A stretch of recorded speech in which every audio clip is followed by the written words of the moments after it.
Kailangan ko lang tong isulat na parang isang cover.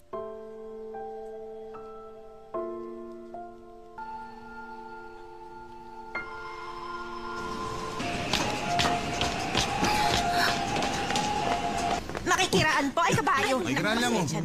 Ay, dito. Ano naman yung bag... Ay. Ayos.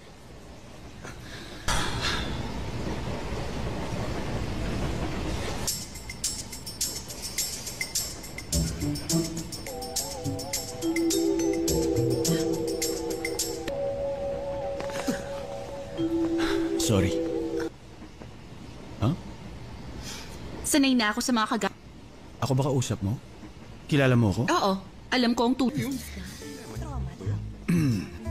Excuse me. Bakit ano bang ginawa ko sa... Hinipo mo yung puwet ko. Nilagay mo ron yung kamay mo kaya Totoo, hindi ko ginawa yun. Teka, matanong kita. nagkakamali. Sanay na ako sa tulad mo. Amo, nasa ilalim to ng Clause 13 para sa public harassment. Pwedeng-pwede ko. Pamilyar ka ron ah. Repeat offender ka, no? Oy, miss. Ayoko sanang sa... Kailan pa naging masaya ang paghuhubad sa harap ng ibang tao? Sino naman nag-uubad dito? Bakit? Kuya, pwede bang... Oy, wala akong ginagawa, Ba't ka umiilag? Lumayo ka nga. Hindi totoo yun. Hindi ako yun.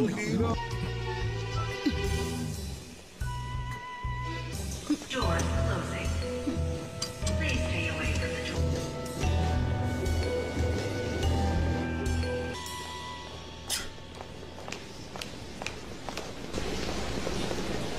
Dahil sa bastos na yon, nakalimutan ko yung... Tanggap ako ng anonymous text 1 oras bago nangyari yon. Siguradong joke lang to.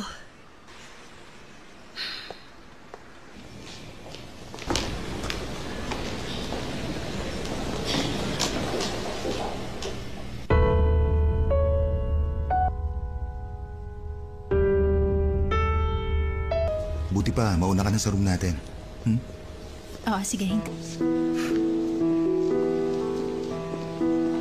Monique.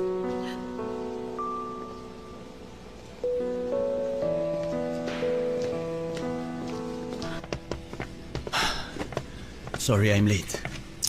Baka may ma-encounter kayong baliw na babae. Baliw na babae? Baliw? Diluno pa, edi ako. Lasinggero ka? Pambihira.